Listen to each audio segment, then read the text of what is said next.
Okay, we will call the regular board meeting of May 25th, 2023 to order at 6:32 p.m.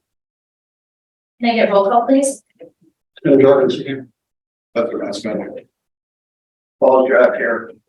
Brianna Texoni here. Tom Costa and That's it. 1C, regular board meeting agenda. It's recommended that the board approve the regular board meeting agenda for May 25th, 2023. Can I get a motion? Motion. Thanks. I do have a request to move the ADA representative report to now before closed session. So I'm going to motion to move that report. I'll second.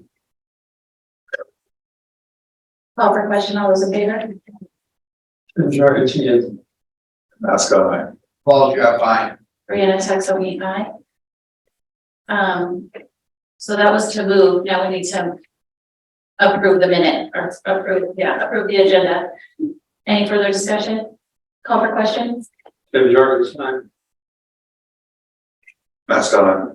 Paul Draft aye. Brianna Texoni, aye. Public participation at board meetings.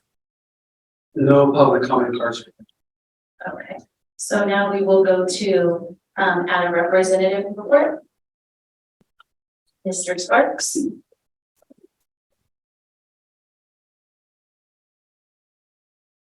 That's a good intro. Hello guys, appreciate you making the time adjusting for us. We actually end of the year stuff, lots going on. Got grad nights all night, so I like to get home a little early and have some dinner and say hi to my wife and work tomorrow. So anyways, a lot of good stuff going on. End of the year stuff. Graduations are being planned. IEPs are being transitioned from 8th grade to 9th grade. Teachers are preparing to finals. Grades are being processed and considered. Seniors getting ready to graduate. A lot of just end of the year stuff. Teachers are excited about that. We've seen a lot of just different events that have been going on in the schools. The programs that you guys have implemented over the last 2 or 3 years have been fantastic. We've seen a lot of fruit from them. Added last year, we implemented that at all 3 schools. Every single student after junior high is taking it. Added at the high school being offered to freshmen. A lot of good things are going on there. We are behind, and these are still COVID kids. I know you don't want to hear that because I'm just tired of COVID. It's still true. We're dealing with the aftermath of that. We'll probably see that for another year. The junior class that we have will probably face that same deficit. But we see stuff. I'm hearing that we have a construction room coming in. Well done, sir. And I mean, I know that's on you. We have the Marines are coming on campus, right? We have a program where the Marines are coming on campus. That's fantastic. Kids like that. You know, there's a lot of different things. You've invested in arts. You've invested in the music, digital design. That's a photography class that I've used. You guys bought literally 6 cameras. We've done some really the esports has built a whole room of computers and done so much money. And that doesn't go unnoticed. The kids are buying into it, they're getting engaged, they're becoming more active. And a lot of times, you know, we got the habit of relating with each other through video, through Zoom. And these kids don't always know how to relate with each other. And that's part of the struggle that we're seeing on campuses in terms of behavior, especially at the high school. And more fights this year than we've had in the previous 6 years altogether. And yeah, that's just, I think, COVID effect, young people not really understanding how to relate to each other. And so these programs that you're mentioning, the mental health, again, I hear that we started that. And, well done. And, you know, I'm just going to criticize here. 5 kids from each school. I hope we can bump that number up, right? I hope we can do it in person. There's a difference in being here, talking to somebody, and talking to somebody on the screen. So again, I'm not going to criticize that much. So just thank you for what you've been doing over the last couple of years. Appreciate that. Raise, thank you.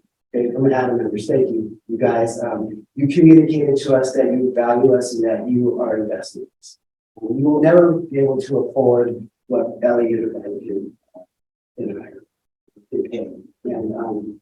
but what you did say was, we hear you, we are concerned about it, and we're going to try to solve it the best we can. And so what you gave, what you invested in us was legitimate. When I heard the number, I was like, okay, that is a serious number. So Adam members appreciate that. It's obviously the people who work here. There's a few kinds. It's going to help attract new people, right? When we are not competitive, we're not criticizing this saying this, but we're not competitive, and what kind of people are we going to attract? We're going to attract people with no experience, people who couldn't make it here or there, we're going to get bad teachers. But if we start paying them a substantial raise, what you just did, it's going to be a whole lot easier to attract teachers. And so, from Adam member, from Sheldon Sparks, from my family, thank you for investing in your staff. Okay, you're going along with it. On the second program of that is, we are a union, and there was another union, the classified union. LA Unified gave their classified 20%. Yeah, I know you can't afford that. I'm not saying that, but I am saying that, there are other districts out there that are pumping more into it. Okay. And so a 20% raise for a bus driver makes $20 an hour, is now making $24 an hour. It's a whole lot easier to attract somebody to $24 an hour. We need to hire some people.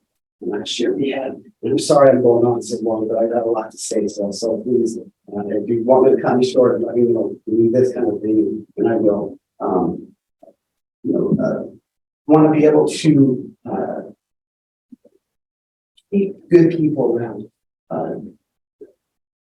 The art duty person, the aide in the classroom, sometimes is more important than the superintendent, than Sheldon Sparks, than any other admin. It's important to have bus drivers.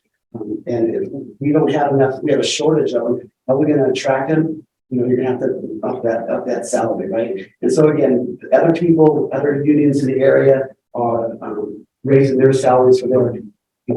We all got to pull in the same direction. Again, we know you guys don't have unlimited funds, and you have certain things that you can pay. I'm just saying, it's the people who make this place run. It's us, all of us, and we want to keep good people. Athletics. I don't want to gloss over too much, but you guys have invested a lot of money in athletics for the last 4 years. You really have. You built the junior high, and that is starting to show fruit in the high school. So the seeds that we're planting in 6th, 7th, 8th grade is now starting to bear fruit in the high school. What am I talking about? All of our teams except 2 made playoffs this year. Okay, at the high school level, that is unheard of. In the winners in spring sports, all the teams in both of those all those teams made playoffs. So what you're doing, the money that you're pouring into at the element or the junior high is paying dividends in the success.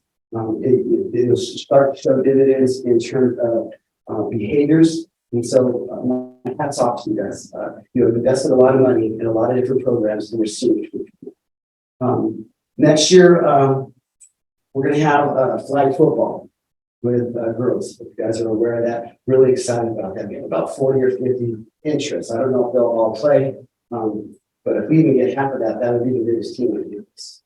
So that's another investment that you guys are making next year. I'm really excited about that. And that one's going to be, we'll see what goes with that.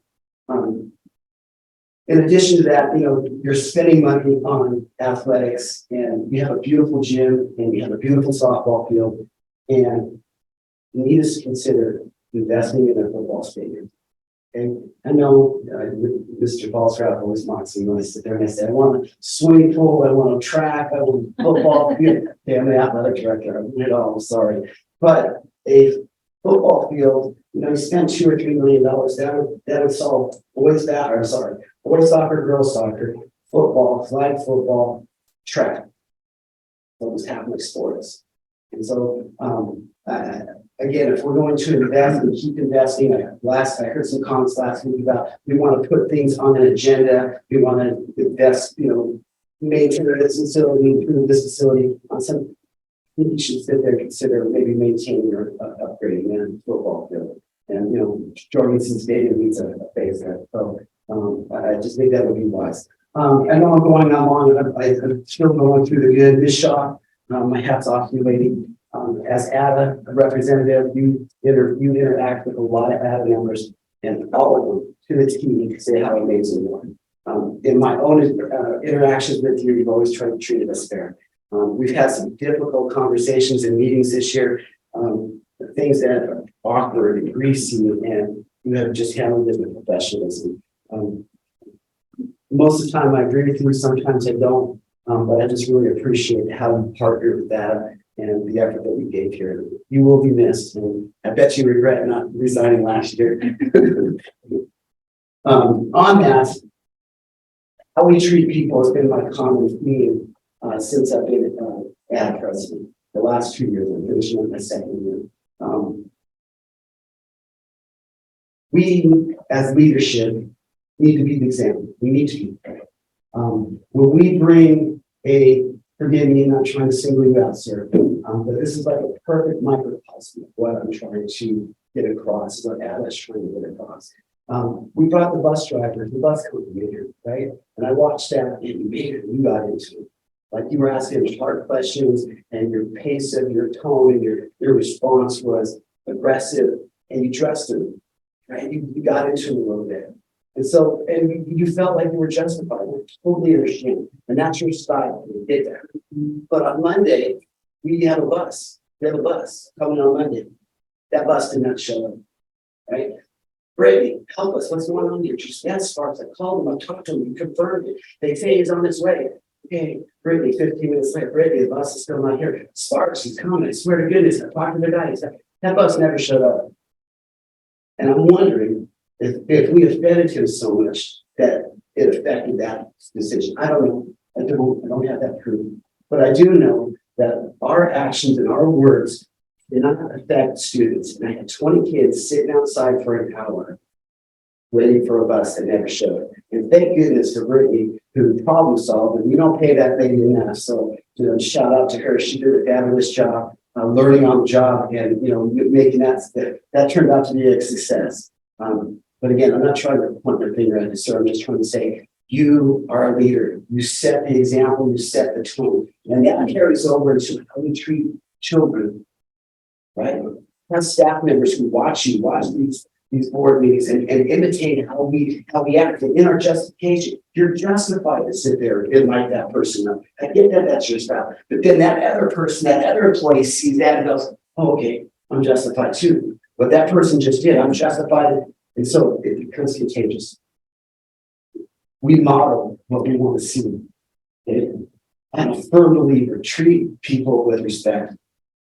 And I'm sure there's a few of you who do not like me. It's okay. I'm not for everybody. But you would never know that between us.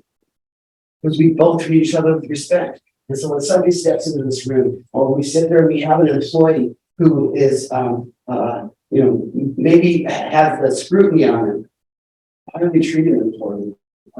Why do we know what's going on? How we treat people is so valuable. It communicates value to people.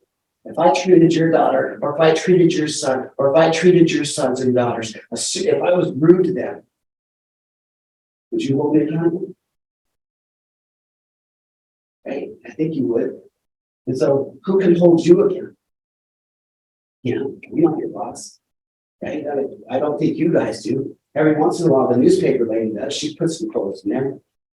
But I'm asking you guys to understand your position and realize that you set the tone and the example. And that what you do, what I do, people are going to follow that. If I sit there and I start disrespecting people on campus, you better well know that my seniors will start doing it. But if I go up on campus and I shake everybody's hand and I look in the eye and I say, good morning, good morning, good morning, to every person I pass, all of a sudden that becomes contagious and students are starting to do it. It affects culture. That's all I'm asking you to do. It's affect culture positively. We are amazing human beings. The people who work in this district are fabulous. You are fabulous. You have a heart of gold, sir. Everybody in this whole community respects you. I'll ask you, please lead us. Mentor these younger people. You being the senior one, right? Anyways, my point is, understand that how we treat people, man. Thank you so very much. I did. It's been a tough year, but I'm glad that I get to come up here and partner with this group of people. Thank you, Dr. Sahakian. Good luck with Shaw. Thank you again. Well, you could blue. You can blue. Oh, no. Blue. Oh. Anyway, thank you guys. I'll see you later. Shall we typically don't move after Okay. comments.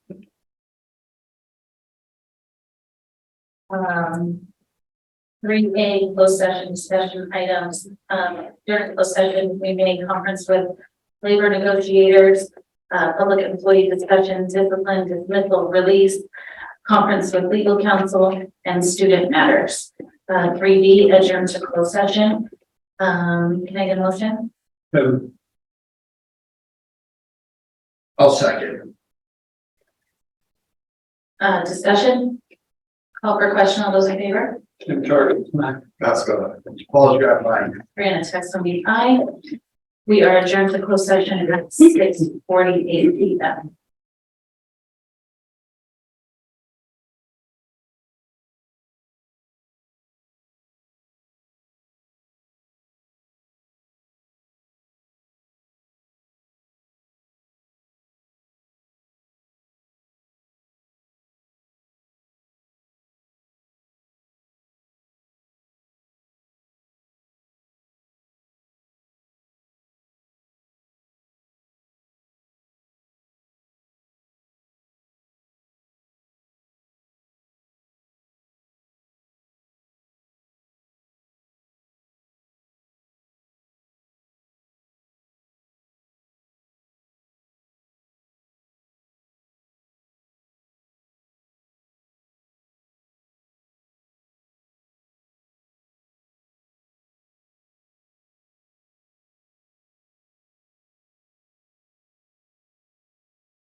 process we're in. Okay, we will reconvene the regular board meeting on May 25th, 2023 at 7:30 p.m. Flag salute. Somebody want to? Oh, the flag salute. Ken will lead us in the flag salute. And over heart, hats off, ready to begin. I pledge allegiance to the flag of the United States of America and to the republic for which it stands, one nation, under God, indivisible, with liberty and justice for all. Thank you. And Lester, would you like to read the civility statement? I would. Communicate clearly and concisely with respect for the time of others. Listen objectively, carefully considering the opinions of others. Understand the counterproductive nature, effects disruptive, demeaning, and intimidating behaviors. Understand and respect district policies and procedures. Maintain respect for the rich history of the district and the efforts of others who have served in the past. I think I want to add one to it, which would be assume positive intent. Thank you. 5A, report of action taken in closed session. Action was taken in closed session. In closed session, the board took action pursuant to Education Code Section 44929.21B to release and non-reelect from employment a probationary certificated employee identified as employee number DE 959873.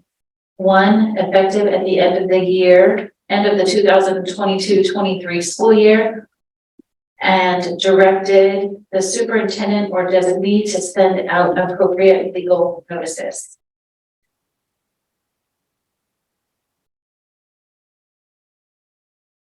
Six A, public comments, recognition, and reports. No public comment cards. Thank you. 7A, ADA representative was moved to prior to closed session. 7B, CSBA representative. 7C, student representative to the board. Miss Emily Hunanian is in support of a track meet this evening, and she did email me earlier. She's very conscientious, as always, and said she may be running late. Okay, so if she does come, we can move her report to then. 7D, superintendent gold standard report. Thank you. So tonight I'll be covering two strategic initiatives from our existing plan. We will be covering student achievement as well as community engagement. First off, student achievement. Last week on May 18th, Meadowlark Elementary had a very successful open house. Large turnout by our Meadowlark parents. Teachers proudly displayed and showcased their students' work very proudly. Kudos to the teaching staff. PTO and their sponsor, the fair, was standing only at the library. I just could peek inside really quickly, but it was truly a standing room. Always doing great work in support of Meadowlark. Congratulations to all. Community engagement. The strategic plan writing team, composed of staff, parent, community member, have been diligently working in synthesizing the robust feedback received from the development team. With that said, the updated strategic plan will be a live document that will incorporate not only our goals, but action items, deliverables, and tasks with timelines to assess our efforts moving forward as the district collectively. The writing team had a follow-up meeting last Friday with consultant Jen Brown from Leadership Associates, who've been instrumental in getting us to where we need to be in the process. Initially, the writing team proposed presenting the final draft to the development team late this month and to our board in the month of June. However, at this juncture, we strongly believe the action items and tasks for each goal need careful thought and consideration as we are looking to align efforts to our LCAP, the Local Control Accountability Plan, as well as our SIPSA, our School Plan for Student Achievement. The writing team is looking to continue the work through summer, then present the final draft to our respective stakeholders for their input in the fall, starting with the development team, so we can report back to them. Then ultimately to our trustees for a review and final approval. We want to ensure that the final document plan is a solid guide for moving our district forward successfully and together. Moving forward, community engagement. We are thrilled and excited to announce the launch of our new online registration for our district community. If your family resides within the attendance boundary or has an inter-district permit, you can enroll in our district. An all-new online registration is now open for all new and returning students for the upcoming school year, 23-24 school year.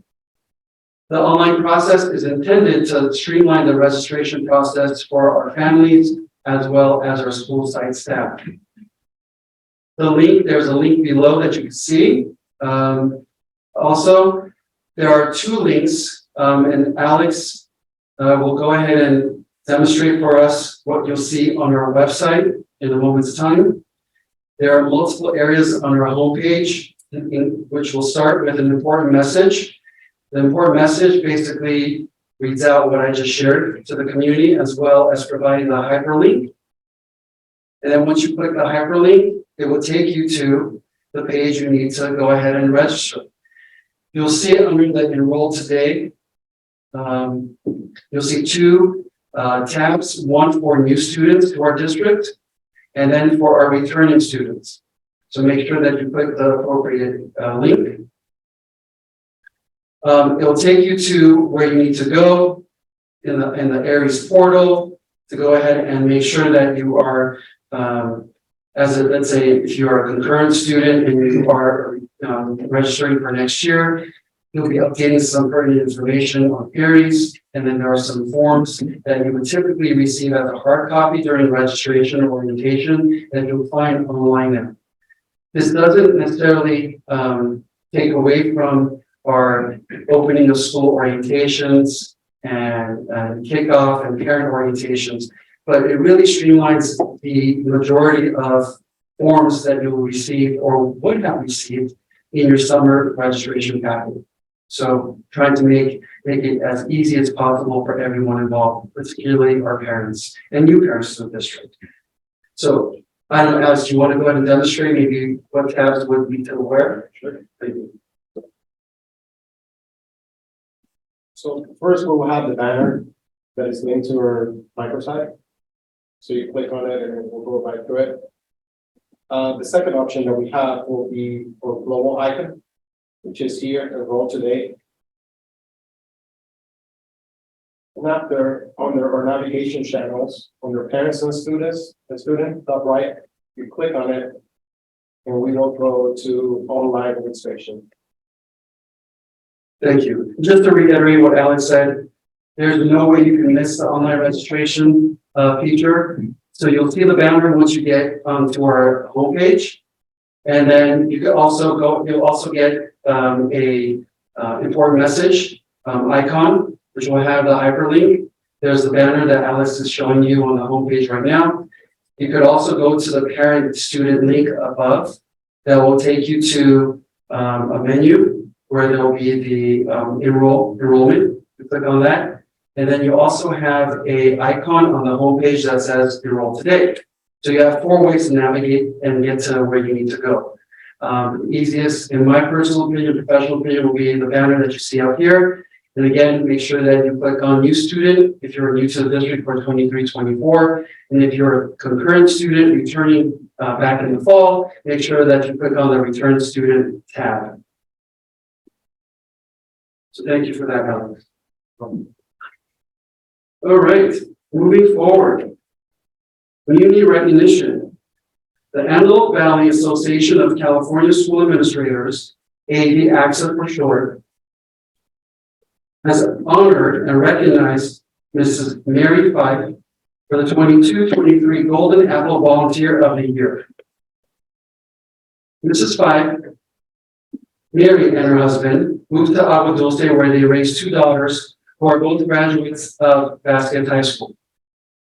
Mary is a tireless volunteer with Agua Dulce Elementary School Boosters and continued to help at the various campuses while her daughters attended school. She continues to volunteer tirelessly even after her daughters graduated, and her time and energy have been invaluable. She has secured raffle donations from almost every business in Acton Agua Dulce communities for the Vasquez PTSO, spring and fall festivals. She reaches out to the community members, knocks on doors, and visits numerous establishments for the benefit of the school. She does this with a smile, because every time I see her, she gives me such a smile, so I appreciate that in Mary. In addition, Mary is an active and integral participant on the strategic plan development team.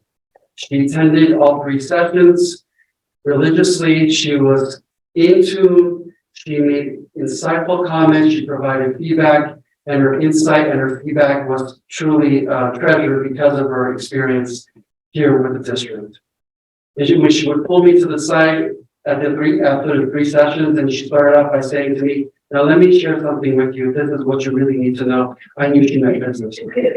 Thank you, Mary, and many congratulations to you, and thank you for all your efforts, not only for our district, but the Agua Dulce and Acton communities. Congratulations.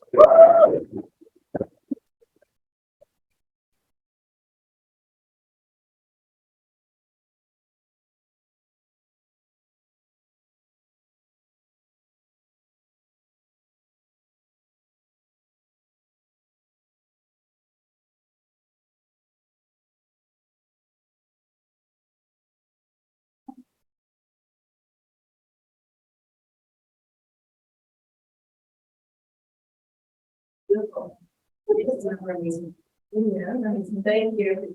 And then the demonstration picture. But, thank you.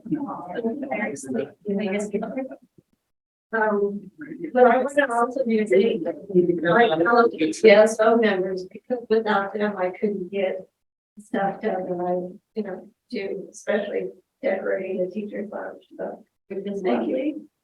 Yes, you are quite incredible. Can we all take a picture? Thank you. Thank you for that. Here we go. Oh, yes. The story.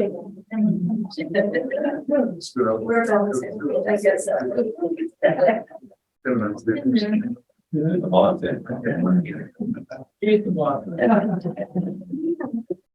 I do not want to be in the very front. All right.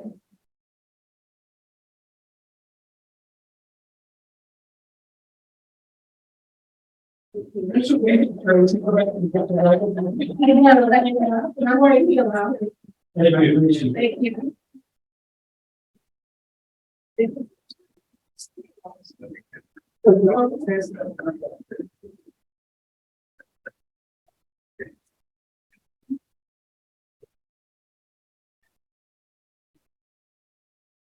All right, we'll go ahead and move around with some board comments.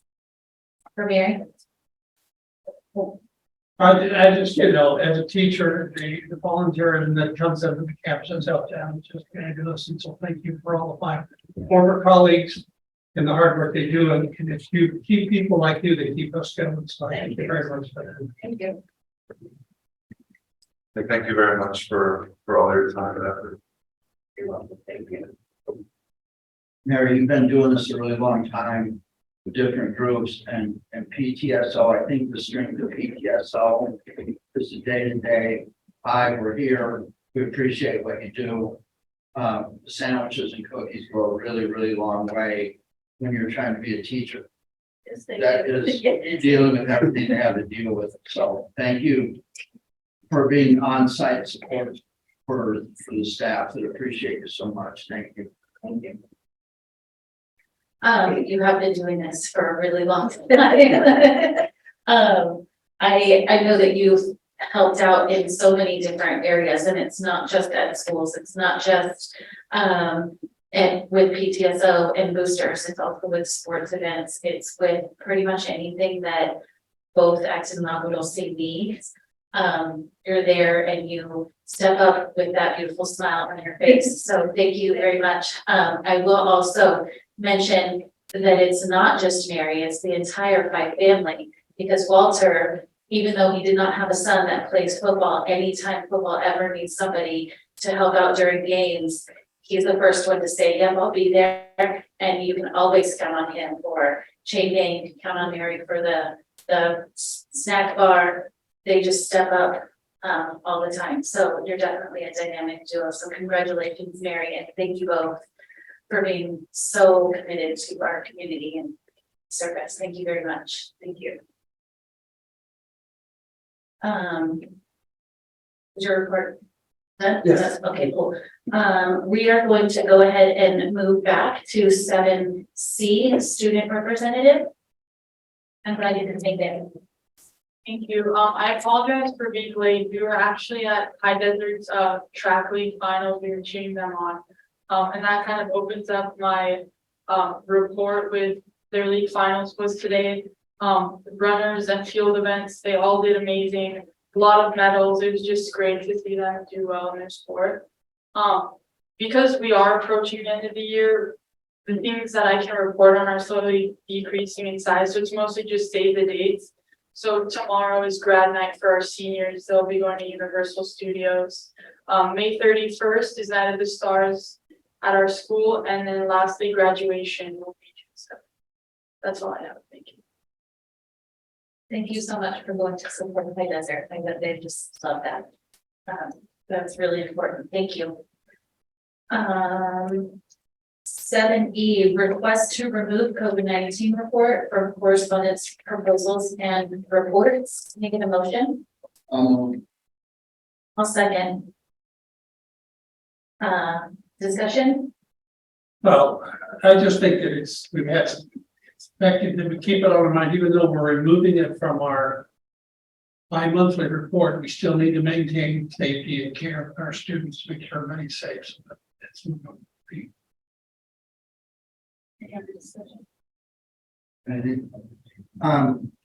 We were required to put this on the agenda by, my understanding is state, if not the state, at least LACO. And as long as it was on the agenda, I remember people were coming in and following the track of some other agencies. It would be like, okay, well, I see mandated vaccinations coming on and things like that. That was never the intent of this board. In fact, I made a couple of comments that said, if it never hits the light of day on the agenda, the superintendent can announce things, but if the stuff doesn't get moved in or second, it dies on the vine. It has always bothered me that it's been on here. Is it something that has fallen off the LACO radar? I know at work we pulled up all the signs, we put up all the stickers. The HR department has advised everyone that there are no more COVID leaves and associated things like that. So has that been the directive from LACO? LACO hasn't provided a specific directive. They've left it up to the specific LEAs to go ahead and adopt whether or not to continue reporting. So it's your recommendation that we don't need this anymore? Correct. Perfect, thank you. No further discussion, call for question. All those in favor? Basco. Falls, you're at aye. Brianna Texani, aye. So we will just scratch 7F. Yes, this taxonomy. I don't have a COVID report for this. Thank you. That's fine. 7G submissions. No submissions. That's even for the board. Okay, moving on to 8 board comments. Tim? Okay, so I got to catch up from the last board meeting, which was certificated appreciation. And we recognized our classified, but I told them they had to wait till this week. So I want to recognize all of our classified employees, the ones that keep our campus, our facilities running, the curb appeal, the buses, the cleaning. They do a tremendous amount of work. The teachers really appreciate them. I know I did when I was working. And I always had reliability that my classroom was going to be in the best of conditions coming in the next day. So hats off to all of our classified employees and thanks for your hard work. Then the next one I want to do is I want to recognize and shout out to the Acton Women's Club. We went to their recognition and sitting there waiting in anticipation of how they were going to recognize their seniors that had applied for their scholarship program. And we were sitting there, and when they announced the amount, it was kind of, oh, everybody woke up because it was significant. And all of the recipients were just incredible young students, very articulate, recognizing, having good ambition. Mrs. Owens is in here, one of our lifelong educators over at the high school, and I know that she plants the seed with these students so that by the time they get ready to go, that they're envisioning what they're going to do when they get to college, no matter if it's like trade school, going to a university, going to a private school, going to a junior college. It makes no difference. The money that the Acton Promo Club gathered together to help those students out is immeasurable, and want to extend our heartfelt appreciation for the hard work they've done for our community and our students. Year-end achievements, as Emily says, that when the events are whittling down, the AP exams are over. How many did you take? Only one? Okay, next time will be two. But we know that they worked hard for that. The testing is there. There's a few finals to be wrapped up. But to all of our campuses, congratulations to our students for their continued hard work through the difficult year. And then congratulations again to our teachers for bringing our students forward. And lastly, this week is Memorial Weekend. Though I don't have anybody in my family that passed in the events of that would qualify them for recognition, I know that my dad was a POW. And so anybody who has people, family members, and just appreciation of anybody in general this weekend to think about all the men and women that have worked hard to support us so that we can do what we do here for the next generation. Thank you. I want to do something a little bit different tonight. We had a printout that we did, and if anybody's read a book called The 5 Dysfunctions of a Team, there's actually a nice little section that goes into what a high-performing team looks like and the behaviors and things that would fit to a high-performing team. So I'm going to use my board member comments to describe this. Fellow board members, you do have a copy of this. Pass one down to 10. You can also view it as an attachment in the chat if you're listening in on Zoom. But it really goes through a pyramid of what you need to have in place for your team to be functional. We exhibit a lot of these behaviors here in this district, and we have good leadership that helps us get there to do that. Superintendent and his team.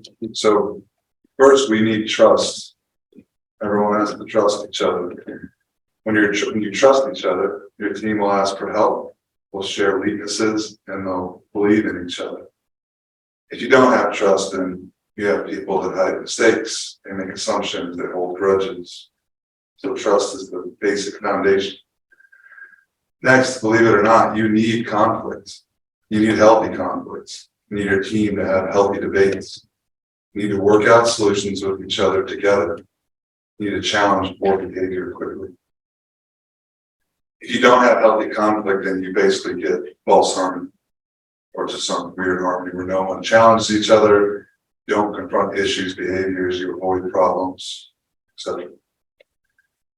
If you have trust and you have good, healthy conflicts, then you can land at a place where you just might have commitment to what you're trying to accomplish. So you'll have clear objectives and priorities.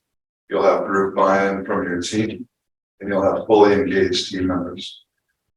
If you don't have commitment or you have a lack of commitment, you'll just keep discussing the same thing over and over. People will not commit to the work, and you'll have unclear objectives and priorities. You can get through the trust and you can have the conflict and you can land at a place where you have commitment, then you have a really good shot of having accountability. When you have accountability, poor performance is dealt with quickly. Team standards are the same for all, and people understand and own what their work is. If you don't have accountability, then poor performance is tolerated. You have a lack of ownership from the team, and objectives are constantly missed. But again, if you have trust, you go through the conflict, which can be uncomfortable. You arrive at commitment, you have accountability, then what you will get is results. And I believe that's where we're heading as well as a district.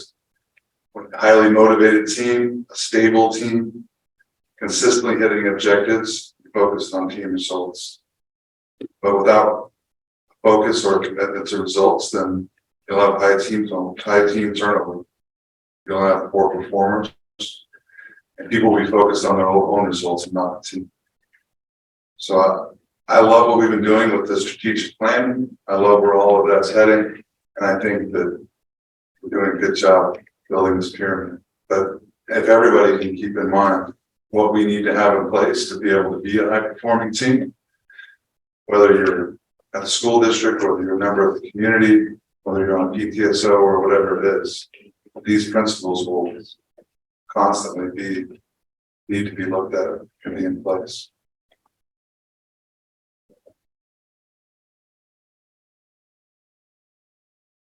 Thank you, Lester. Okay, ditto on what Tim said about the Acton Women's Club. I get confused sometimes about Acton. I get confused sometimes whether I'm in Acton or Agua Dulce, but they both do wonderful things. I went to the celebration, and the dollar amounts are getting to the point where it's half of what it would take you to go to UCLA for a year, and I was just very impressed with that. I learned a new word today called colloquium, I guess. I visited this event, which was basically, I learned, you have to remember, I don't float the sites in the capacity of a board member. You will not see me running around the school sites imparting what I think is a board member, whatever. I don't run people there. I don't tell people what to do there.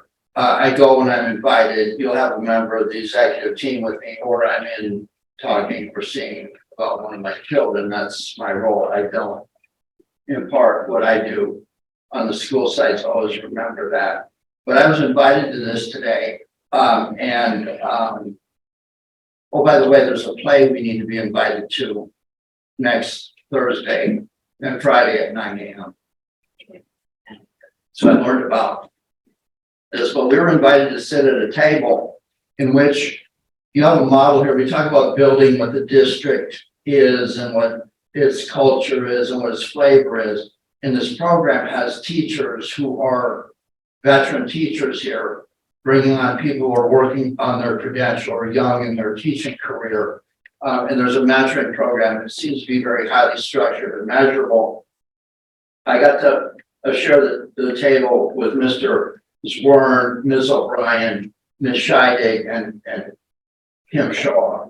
And they were talking about the program, what they did. And I had a question for them as a board member and as a parent, and going back into my childhood. I asked each one of the teachers or younger teachers being mentored earlier in their career and said, can you tell me about a time where you know that outside of reading and writing and math and all that you teach people, did you touch somebody? Tell me about the kid that you think you changed their life by being the person you are. And I heard some wonderful stories. And in my world, there are some kids that are just blessed. You have a few of them in the audience. But there are some kids that are not blessed and struggle. And those kids need a hero. And the purpose of education is to prepare kids for more education and an independent adult life where you're successful and you fit into society. And you can teach people math and reading and the rest of it all day long, but unless you give them the confidence and identity that they're a unique individual that's valuable, you end up with people who are broken as adults. And then you get chronic underemployment, substance abuse, all kinds of things. So the heroes are the teachers, and they all do it. And you have to challenge them to find the times they did. I should put Ms. Owens on the spot because I know one kid that influenced highly. And there's, I'm sure, thousands. But the important part of this to me was the teachers that were able to say, yeah, there was that one kid, I think by the end of the year. And it's interesting to track those kids if you could, to find out what impact that moment had. That made me very happy. That's why I sit up there. I went to the Antelope Valley School Boards Association meeting the other night, and the program was canceled. The speaker couldn't make it. So they brought in somebody from Capital Partners, who is a finance firm whose job is to track budgets and tax rates and all that kind of thing for the state of California. And at the end, they were kind of painting out a picture that doesn't look like we're going to keep getting more and more money. It's going to tighten up a little bit, depending on whether they take the COLA this year and make it 8 point something, or cut it back to 4 because that's cumulative. Right.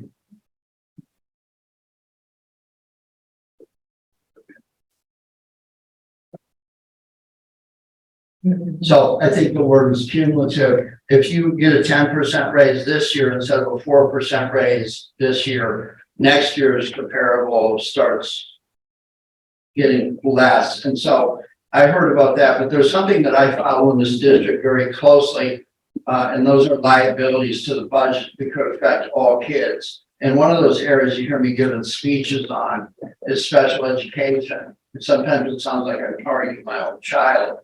But at the end of the day, simple mistakes in special education can create huge liabilities where there are placements that will cost you $250,000 a year. And the last I heard, every kid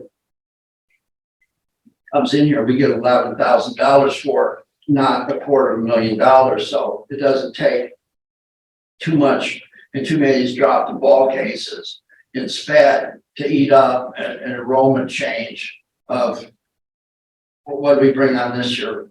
1.2 million in additional enrollment. And so I watched that very carefully. What's happening at the state level is there's something called the Special Education Local Plan Area, and that's kind of the entity that disperses funds to local districts. So they're starting to take a look at those people and find out what their work plan is, what they do, what actual support they give to the students in the districts before they disperse the money to the districts, because the money that goes to the districts goes through the pass-through of the administrative load on the SELF and the staff. So the state's taking a hard look at them making work plans. Some SELFs are very efficient, others not so much. And the downside to that is you're going to get more direct control from the state and county, and it's causing little school districts to give a more focused general plan on how they're going to address the individual students in the district. So I think a series of administrative unaccountabilities, that's not even a word, but it's boiling down to when the budget's coming out, there's not going to be a lot of place upstairs for people to be grooming dollars off the top before it gets sent to our SPED kids. So I just want to say that. Okay. Mr. Sparks was in here making comments this evening. I never heard such a wonderful set of comments. But I need to clear up a couple of things. Mr. Sparks gave this board credit for a lot of different programs we started to drop into place. This board has no place for any credit in any of that. None of us, not one of us, and not anybody that's ever sat up here. The only thing we can take credit for, some of us, is that we hired this person. And I think this person comes from a place where there's some progressive programs that are norms that we didn't have here because probably we didn't have the funding to have it here. And so nearly everything you heard Mr. Sparks mention and give us credit for, we deserve no credit. And when it comes time to this gentleman taking credit, he can't take much credit because he just put the idea out there, got the funding for it. These programs that Mr. Sparks referenced would be a complete failure without the staff that are out there engaging and enlisting and making these programs work on a daily basis. That has nothing to do with him or me. I hope everyone understands that.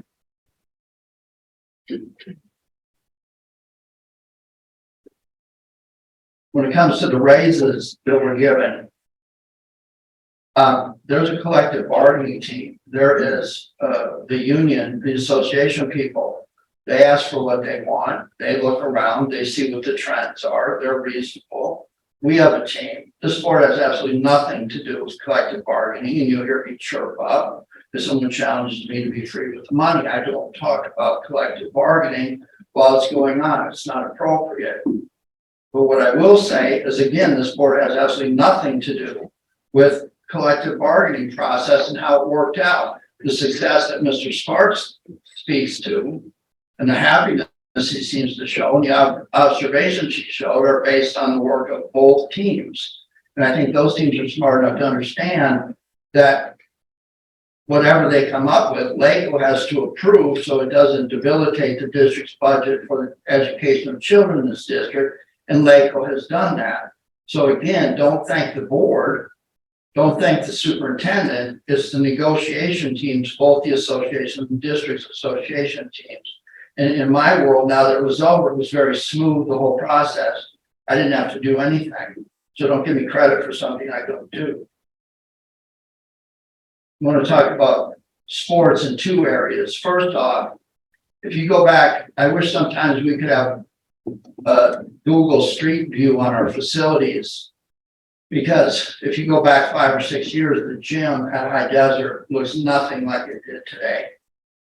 And that all came from people getting donations. That was not part of the district giving anybody anything. Someone was out there beating the pavement. Mary, do you know anything about this? No, I'm sure you probably do. You're just too shy to admit it. But people like you went out and asked people, hey, can you support our community? All those stickers on the wall at both BHS and everything, that had nothing to do with this board at all. Nothing to do with the superintendent. Now, I will tell you that I think those stickers and flags had an effect on how people see things. And I have said numerous times, our maintenance team is a shining star of this district. I went back there today, all those buildings are painted. Everything is done. There is only one thing. I'm an ops guy. I find things wrong. I looked up at the ceiling. There's one tile missing out of the ceiling. That is the only thing I could see at High Desert School. I'm sure the man left to fix it would cost $15,000 in rental, but I mean, pristine. So the sports program is building, no doubt. Our sports program, sorry, Tim, this is no reflection on you, but our sports program was dying at the high school 3 years ago. So whatever's happening at High Desert is moving along very quickly. And that has nothing to do with this board unless we paid $5 each that it took to get a game. Again, nothing to do with us, nothing to do with him. Now let's talk about something I can do something about. When I talk about the strategic plan, I want to make something very clear. When I'm at work, if there's a problem, especially with a contractor, I'm good at making confetti out of contracts if you don't do what I ask you to do per the terms of your contract. I'm good at it. I don't get many Valentine's Day cards, but I'm good at it. So when you bring problems into me, I tell my people at work, when you move your problem up to my level, I'll fix it for you. But you better enjoy the way I fix it because you couldn't fix it. So when people come in here and I have coaches that I never hear a word from, they got trophies. They're the success that we're talking about at High Desert. Those kids move up and somebody has to stand up there and say, you can't get a bus. Well, I'll bring you in here. I'll help you get your bus here. So my understanding about that situation was in September, there was one issue. In October, there were 2 issues. And in November, there were 2 issues. One of those issues struck me in a bad way.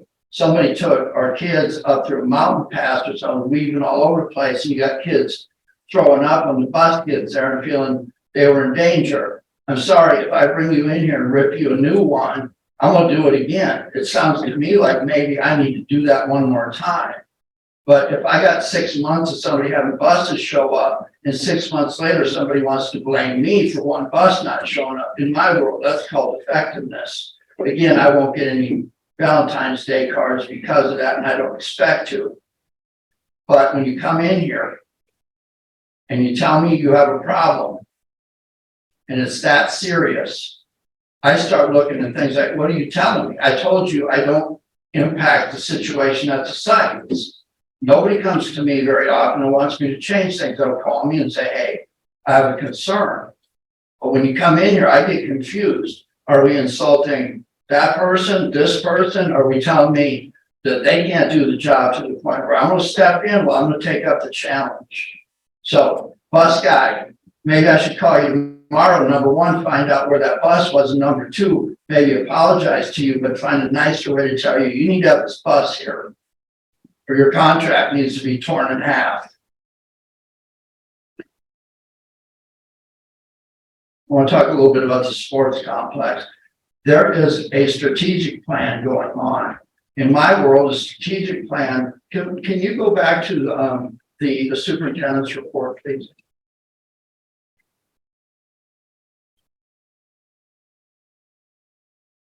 Right there. What these numbers are, is every time you see this coming up on the agenda, those numbers go back to a plank in the existing strategic plan. So the idea was you develop a strategic plan. It's based on what the community says. We have very qualified people participate in the community. The superintendent, you heard him this evening, congratulate everybody and speak to their competence. So this comes forward and he's required to report out on anything. So I just don't want to hear a bunch of names and have people, oh yeah, they're nice people. I want to know where the rubber is hitting the road here. So the strategic plan is being updated. I'll see it when it gets up here. We'll talk about it. And within that strategic plan, my expectation from the world I live in, you should be able to take that strategic plan and apply it to just about anything in this district, whether it's facilities maintenance, sports, education, or whatever. And I'm going to be looking to find out where sports fits into this. And if this board goes through this property, we'll be able to say, what commitment is this district making to the growth we see in sports? It's undeniable. So when we see that, then we start talking about things. We have a DSA approved plan. It's probably aged out. It costs $1 million to do engineering nowadays, but I will ask, what would the cost of this program be? And where does it fit in the budget? And I'll get Kevin up here. You know how I am with this budget discussions. I'll have live punch numbers in, pull numbers out. And we will have an intelligent discussion in public about what this sports complex looks like. The bleachers are terrible. The lights were put in. I think Tim rented a U-Haul from Texas and then got DSA coming in. You didn't do that. You didn't do this. You didn't give us your permit money. You didn't do that. But I want to incorporate sports or whatever it is within that plan. So the community knows when the superintendent reports on something in sports, it's not just clapping hands because somebody won a trophy. Our kids win trophies. That's a given. I want to know what's happening with the facility.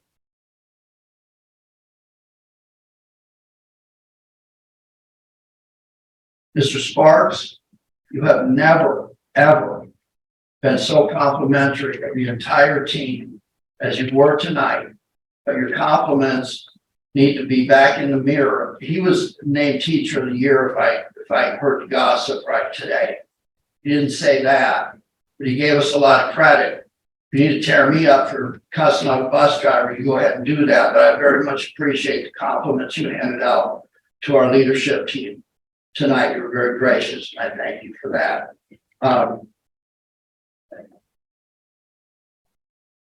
Thank you, Lester. That's good. Sorry it took so much time. Okay, first, Lester for president. No, my very first comments, I wanted to congratulate Mr. Sparks on his Teacher of the Year. I'm glad Ken mentioned it first because I only saw it on social media, so I hope I wasn't spilling the beans anywhere, but so well deserved. I'm sure we'll have a celebration at a future board meeting, but dang, I just wanted to compliment him and congratulate him tonight because He's so deserving. So congratulations, Coach Sparks. The Acton Women's Club. That is a group of women that work so darn hard to just give back to our community. They handed out $35,000 in scholarships. $35,000 of money that they have fundraised for and they have earned. And that's not the only thing that they continue to give to our students. They just contribute all over town to our kids and to our youth. They also gave a donation that same day at the scholarship ceremony. They gave a donation to our handbells program. So just the amount of time and energy that they put in to giving away money is just absolutely incredible. So thank you to the Acton Women's Club. That was so very generous. And congratulations to our seniors for being awarded and earning that scholarship. I wanted to thank Nicole Chen and Kim Shaw for the invitation to the new teacher induction colloquium. That was a really neat event to be at.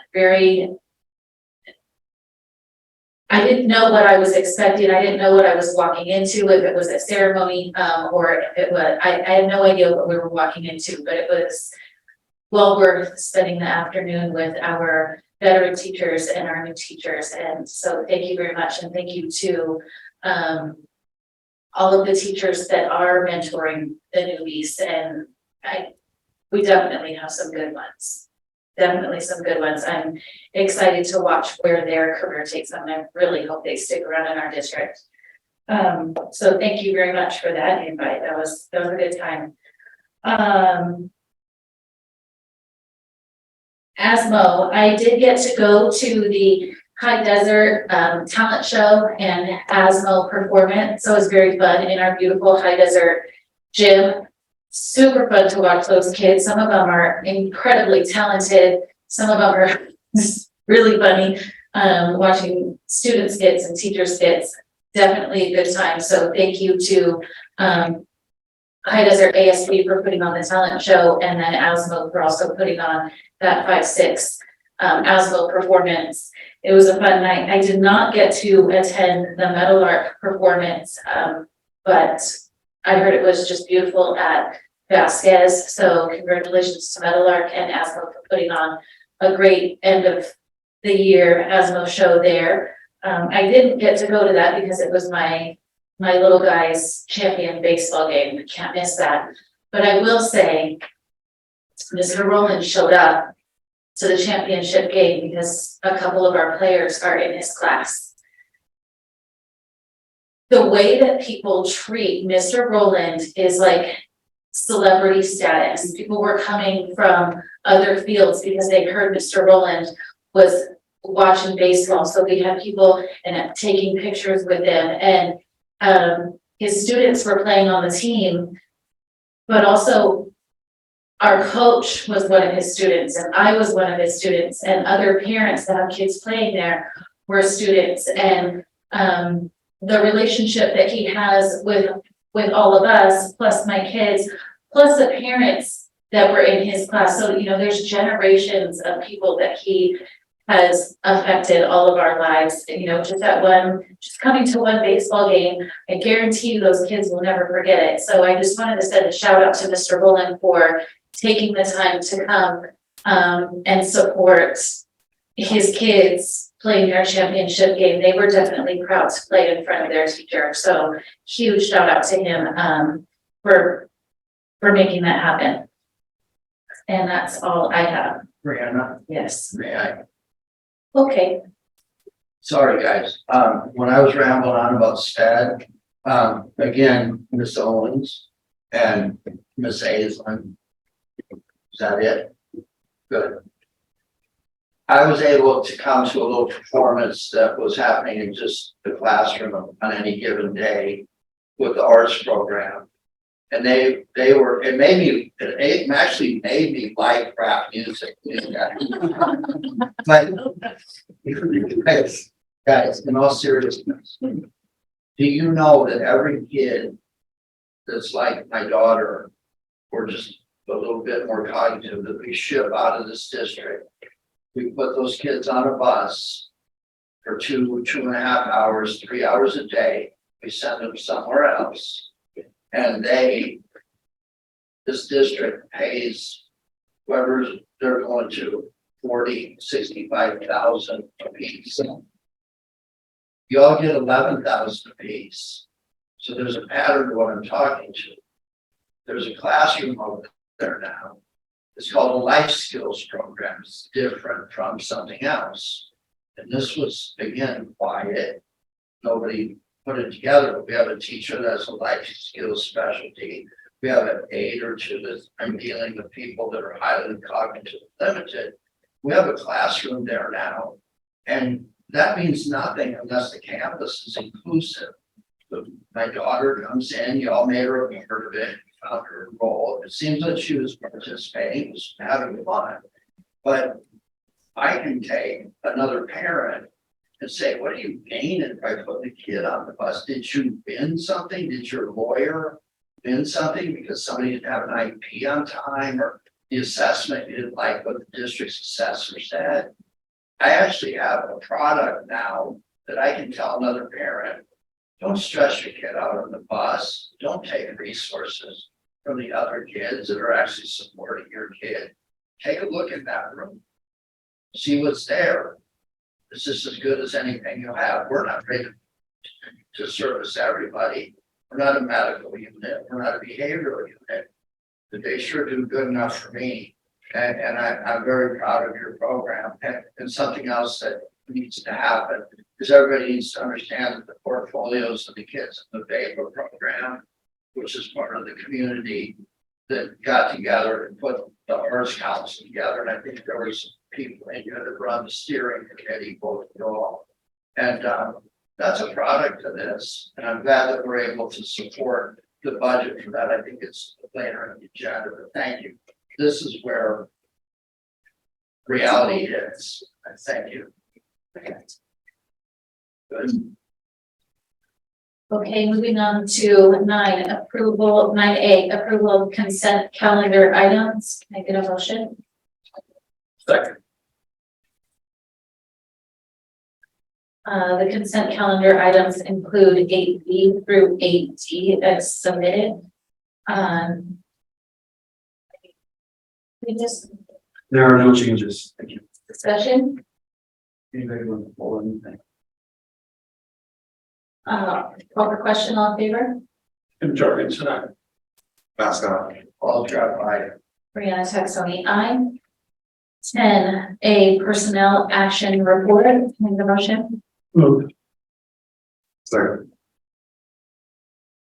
No changes to the report. Thank you. Discussion? I just have one question for Michelle. For these coaching opportunities that we have that are remain unfilled, are you aware, do we use the CIF Southern section coaches wanted on their homepage that is no cost to us? I don't know the answer to that. Okay, it's an opportunity for us to, I know you do work with Ed Join and all that stuff, which is fine, but it's another opportunity to alert people in the community that go to the sports and check this, and it's a free service that it just coaches wanted, and they have games wanted. There's a whole page out there that can list them, and it doesn't cost us anything to help us fill some of these coaching positions if we don't have anybody on staff that wants to take it. Okay. Can I check with Sheldon? Yeah. Okay. Further discussion? Call for question, all those in favor? Jim Jorgensen, Mascot. Paul Giamatti. Brianna Texoni, aye. 10B, memorandum of understanding between University of Southern California, Susan Dvorak Peck School of Social Work and Acton Agua Dulce Unified School District. Can I get a motion? Move. Lester? As part of the mental health demonstration grant that we were awarded at the district from the U.S. Department of Ed, in the scope of work, we embedded USC School of Social Work, then their Masters of Social Work interns from their program to our district and at the fieldwork site for the 23-24 school year. A licensed clinical social worker or two will be the ones supervising our fieldwork here for the district. This is a recommendation to the board to approve the MOU between Acton Agua Dulce Unified as well as USD School of Social Work. Discussion? Call for question, all those in favor? Kevin Jorgensen. That's gonna. Paul Scott, aye. Brianna Texoni, aye. 11A, Strategic Arts Plan Progress and Recommendations for 2023-2024. Second. So we have the pleasure of hearing a presentation on the arts plan progress and recommendations for the next academic year from our interim arts TOSA, Ms. Carrie Owens. So thank you to Ms. Carrie Owens for taking the charge and the heavy lift for this current academic year. I want to also thank the collective arts participants, some of whom are here with us tonight, Tracy Costin. And I want to give a special thank you, of course. I know she's pointing at me, but I did not pointing at Aislinn, but I want to go ahead and share. Aislinn, thank you for your dedication from day one with the inception, with the whole LA Arts Collective, drafting of the plan and what is really important to the student body for the district, for the LA Arts Plan. So thank you, Aislinn, from the district to you. And without further ado, Ms. Carrie Owens, the floor is yours.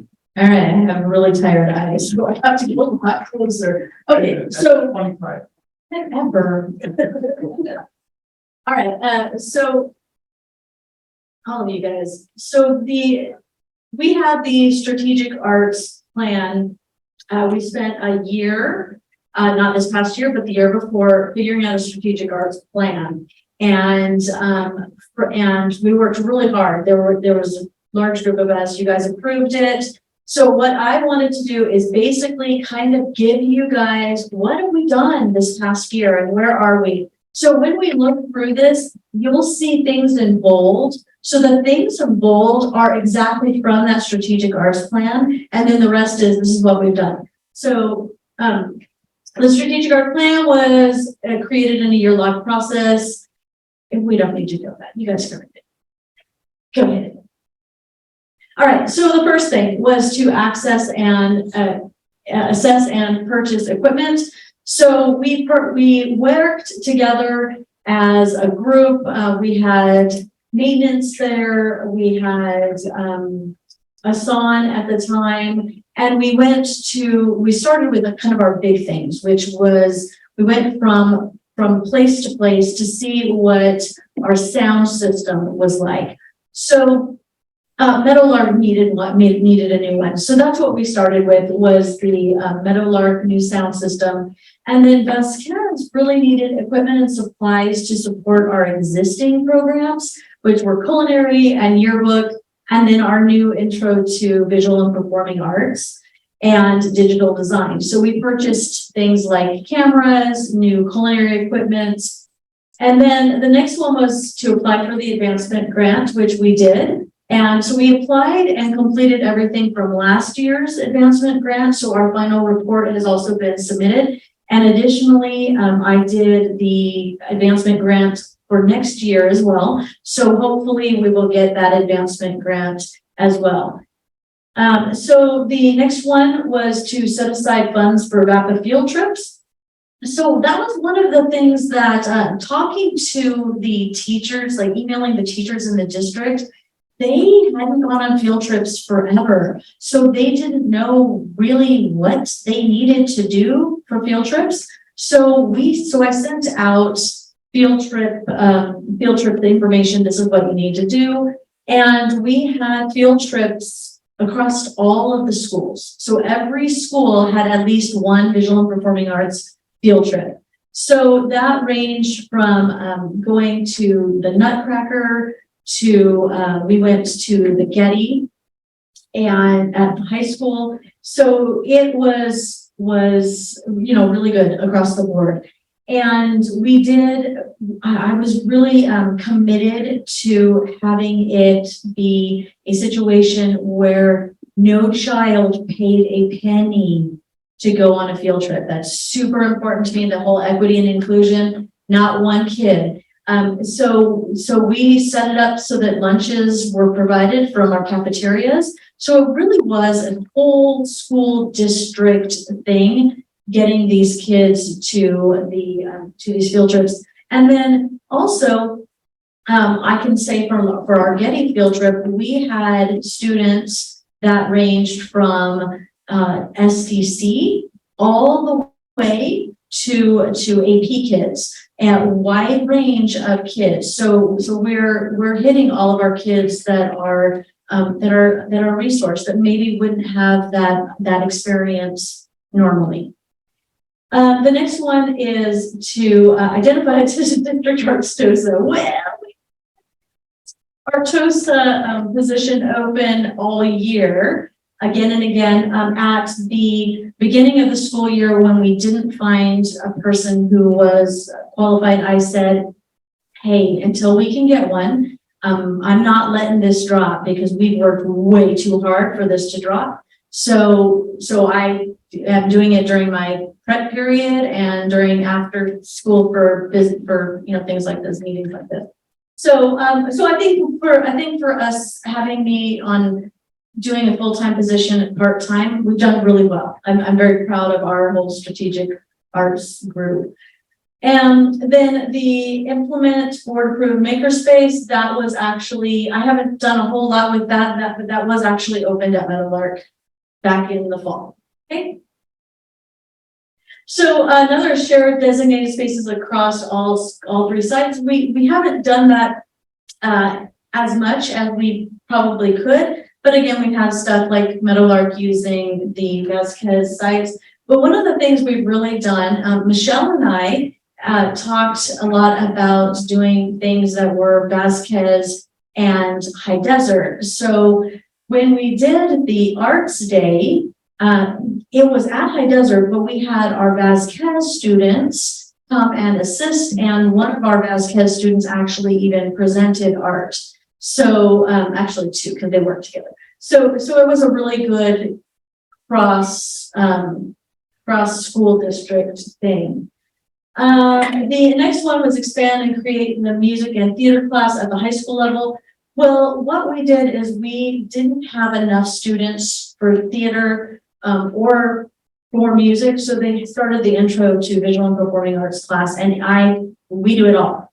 We do arts, we do music, we do rap, we do it all. And I've been very proud of my kids because I challenge them. I mean, I have artists who are phenomenal at art, quiet kids, they really don't want to perform, but they've stepped out of their comfort zone. And I've got my theater kids who love to perform, but maybe art was not their wheelhouse, and doing fantastic art. So that was our intro to VAPA class.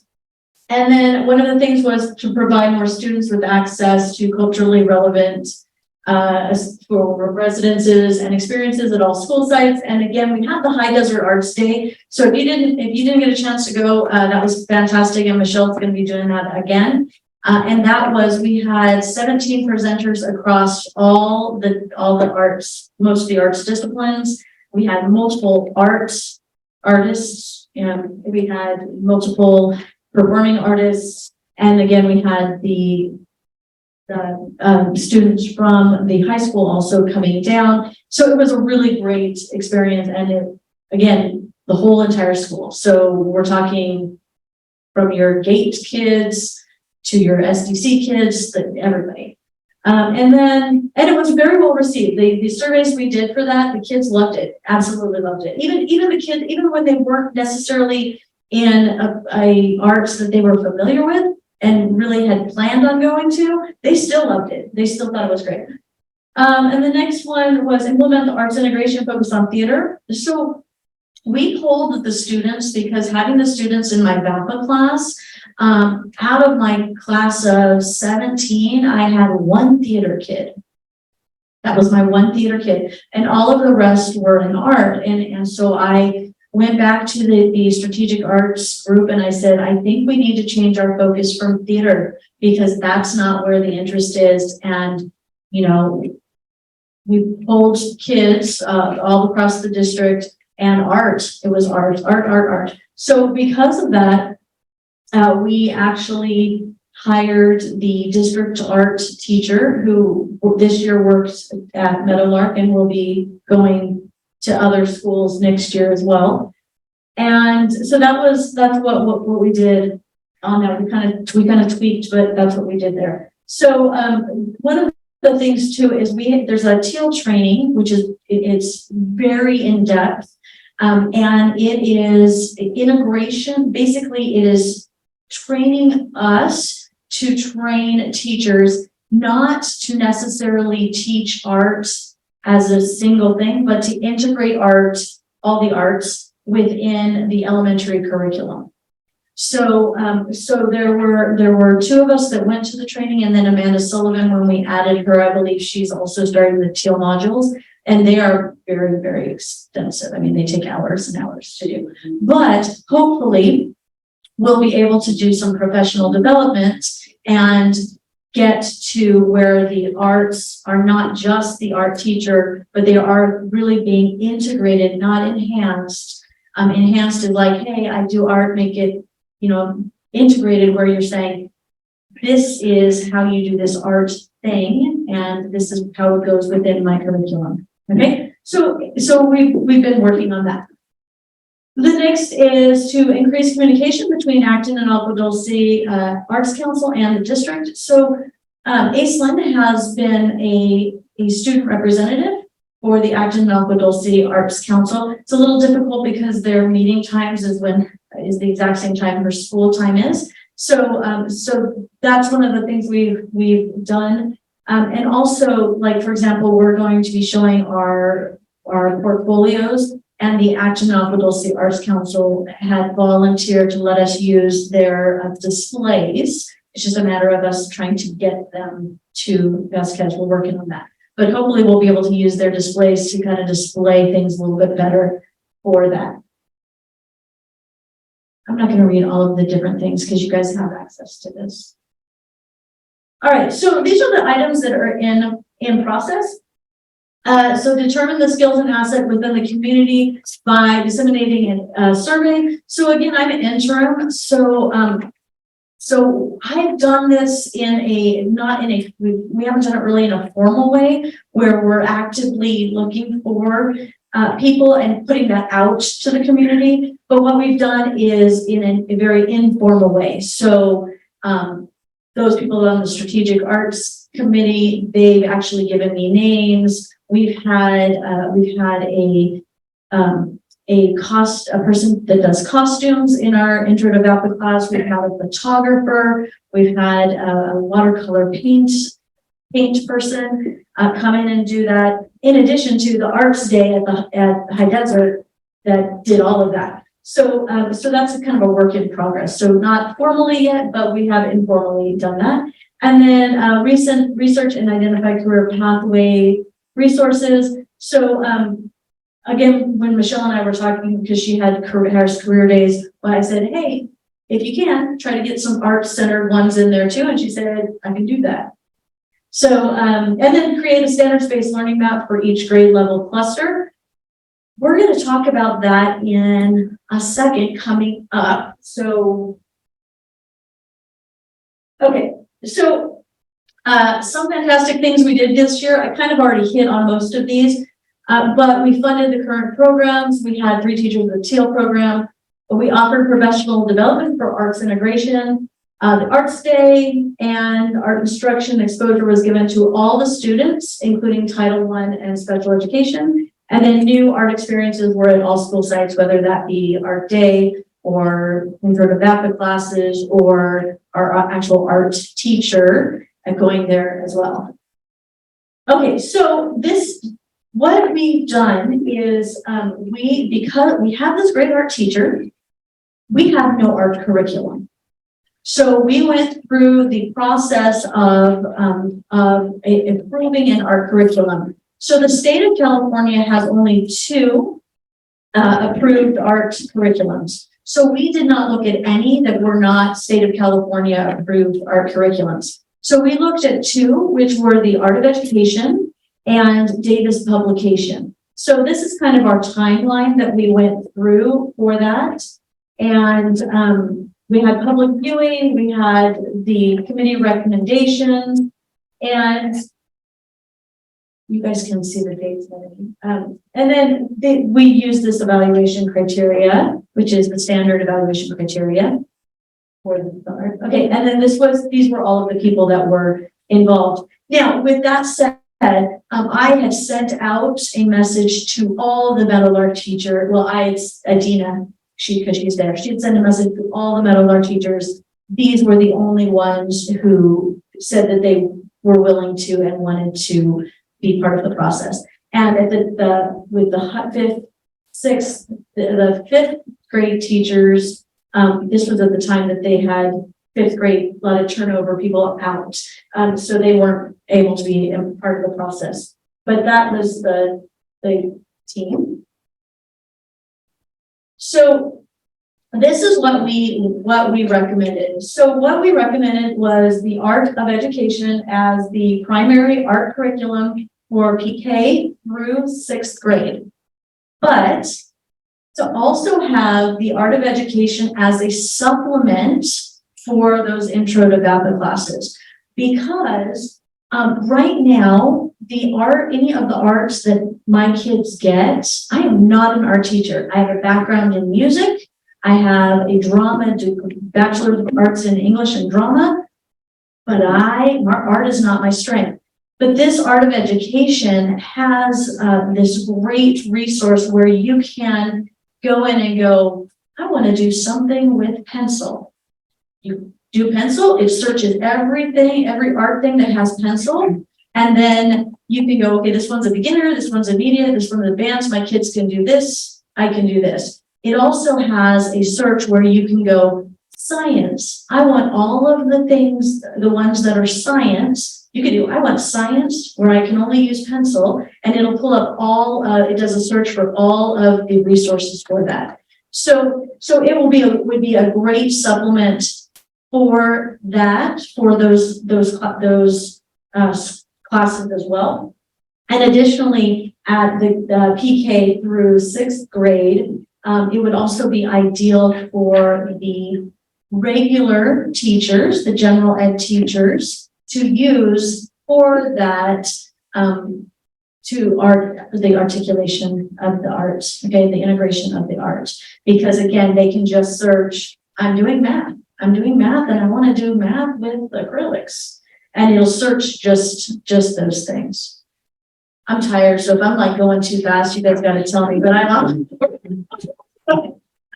okay, so then the next steps in the timeline. So these are our recommendations, is to purchase the Art of Education art curriculum. Okay, because again, we don't want to have an art teacher with no art curriculum, because if you do that, they don't have enough structure to really create a program and our goal is to have a PK through 12 eventually plan of art, and then music, and then theater. Do you guys get that? So it's not just, so anyone can pick it up and go, hey, I'm fifth grade, I should be reinforcing this or teaching this. Okay, so that's the thing, to review the school's art budget requests, and you'll see those in a little bit, to budget for the school's art budgets, to the schools to do a requisition for the art items, and you'll see that in a second, and then continue the strategic arts plan. So, go ahead. So this is the material cost for that art program. So I have, there's a 1 term, there's a 3 term, there's a 5 term. So I have all of them included. So we're going to go over the 1 term. So I'll explain like what the different things are. The 3 term and the 5 term, it's just the same, except for they have discounted for 3 years, discounted for 5 years. but it's the same components. So the first component is a site license for Meadowlark and High Desert. So that would be all teachers at Meadowlark and all teachers at High Desert were able to access, because again, we don't want it just for the art teacher. We want art integration through for all of the teachers, that ability to access these things, this curriculum. And then the curriculum suite at Vasquez, that would be like for one person for the intro to that class. So that person, which happens to be me, will have access to these art things. So instead of me going, hey kids, this is what we have on YouTube, we can have a more structured program. And then the next one is the intentional curriculum design. So as I said, our strategic arts plan, this is not just a throw it at the wall and walk away. This is we want a set plan. So this course, what it does is it helps develop a PK through 12, basically, so think like a pacing guide, but through years. So a plan that goes through all of the years, and it helps, and that's why I said 3 teachers. It doesn't have to be me, it could be hopefully the new TOSA, we get one. But it would just be 3 different people that would work together to get a district plan that goes PK through 12 for arts. Okay, that would include the actual art teacher plus art integration in the regular classes as well. So that's what that component is. And again, go ahead, you can click through. And so that's the 3-year cost. And again, the same exact components. And then go ahead. And then that's the 5-year cost for the same components. Okay, go ahead. Okay, so this is the High Desert's requested arts budget. Okay, so you'll see, remember that this would include Prop 28 funding, if any Prop 28 funding. It would include, if we get that advancement grant funding. So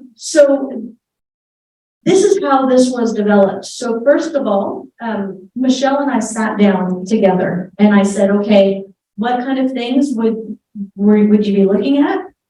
And she had these fantastic ideas and things that she's like, yes, I definitely want this. So then we figured out, well, what would the approximate costs be for these things? And then we got input from Emma on some of the things, and we did some tweaking. So that is there. So again, you can kind of see, and again, this is approximation. Definitely wants to do art days, definitely wants to do field trips for each of the class levels. And then some of these costs are so high because we're counting as if we had to have charter buses. So it's significantly more expensive if we have to do charter buses. So that's why it's fairly high. And then one of the things that she wanted to do, we have a fantastic art guy who came to the school and taught the kids art, and they did, I wanted to say falcon, it's not a falcon, it's a hawk. They did a big, beautiful hawk. And again, the kids had an active role in doing the actual painting of the hawk. So what she wants to do is to do the 4th character. 5, okay, I'm way off on my numbers. That's why I'm an English teacher. So it's the 6 different character traits that were the Medal of Honor, correct? The Medal of Honor character traits with that same artist. So the kids were involved in making the art and doing those around. So that's what the 15,000 is. So that's pricey, but man, it'll make that school look good, and it's character building and everything else. So you guys can see the numbers. I did this separate too on some of them. So that you guys should be able to look at this on another thing. Go ahead. All right. So that's Vasquez's requested budget. There is a spreadsheet that gives the exact on this, but when I put it on here, it was and I knew we wouldn't be able to see it. So, materials and equipment for the intro to VAPA class, that's art supplies. We currently have one guitar. We want to get 2 more acoustic and 2 electric guitars. Right now, I'm bringing in my own guitar to have kids play, which I don't mind doing, but I have kids, even in my regular English classes now, who are coming to me going, hey, Miss Owens, will you teach us how to play guitar at lunch? And I was like, okay. So I have a kid coming in. So it would be nice to have more guitars. I have very limited guitar. I can teach the basics, but we have Mr. Brown, who is far better at guitar. And he was like, yeah, we can make a rock band. I'm like, okay, we'll open my door. We'll just rock out. So yeah, so we have it, which is why we need to add guitars. Field trips, again, the field trip costs, it depends on if we get charter buses. And then yearbook wanted to, right now, the yearbook, if a kid is a senior, they have to pay William Edwards $25? Do you know, honey, how much? For the basic. Yeah, so to get their yearbook picture, they have to pay $25 to get that. Well, Mrs. Stillwell had a fantastic idea. She said, if we buy the equipment to take those portraits, our seniors won't have to pay a dime. And I'm like, I'm all in, because as I said, I don't like the kids having to pay for stuff like that. So that's where that is. That's what that is, because we got they got cameras and lenses and stuff last year. And then arts afternoon. So when I was talking to the kids about the High Desert Arts Day, they were super excited. They're like, why can't we do that? And so I talked to the counselor, and we're going to do a monthly different arts thing. So once a month, there will be they'll be able to sign up with the counselor, and during 5th and 6th period, they will do whichever art. So maybe it's guitar one day, maybe it's acrylics, maybe it's watercolor. It depends. So each month will be a different one. So that's for that cost. And there are some really good acrylic artists who came to Art Day and who have done other things, who are fairly inexpensive for what they do. And that's for us to pay. Mostly it will be like volunteer, but that will be for us to occasionally pay professionals to come in to do that. And that also included our, we would need sub-pay for 1 hour, because I would supervise. I'd have my VAPA class do whatever it was for that hour. And then for the next hour, we need a sub for my class, for my regular class. Okay, so that's what those prices are. So that's the total on there. Now, Meadowlark was going to work directly with Kevin on their budget, so I'm not sure with everything going on there that they got a chance to do that. That's why I don't have theirs. And then, okay, so now we go, okay, so what's our next year's strategic arts day? So all of these are directly from that strategic arts plan for next year. Okay, so the first thing was purchase and maintain equipment. So that you guys already saw what we had for that. The next was to designate continuous funding for expanding staff of arts teachers, the arts teacher, and that's ongoing. And again, we already have an art teacher, so we're doing well with that. And then determine needs of the arts program based on phase 1. So I told you guys what that is. It's to get that arts curriculum. And then hire an additional music or theater performing arts teacher. So maybe that's not something we're going to be able to do next year. Maybe it's something that at the end or beginning of the year, we can go, okay, what do we have? Where do we, what do we have going on? So there we are there. And hire a part-time rotating visual art teacher. We already did that. That was done this past year. And I'm glad we did, because with this Prop 28 fund, we got our art teacher before anyone else posted. Because right now, art teachers, because Prop 28 funding 80% of that funding has to be personnel. So right now, a lot of school districts are trying to find arts and performing arts people because they're like, well, 80% has to go to that. So we've already done, that's already been done. I install storage for instrument supplies and sheet music. So in the, that's not a need for Vasquez because we've got plenty of supplies and stuff, but in the high desert, part of their estimate did include those things.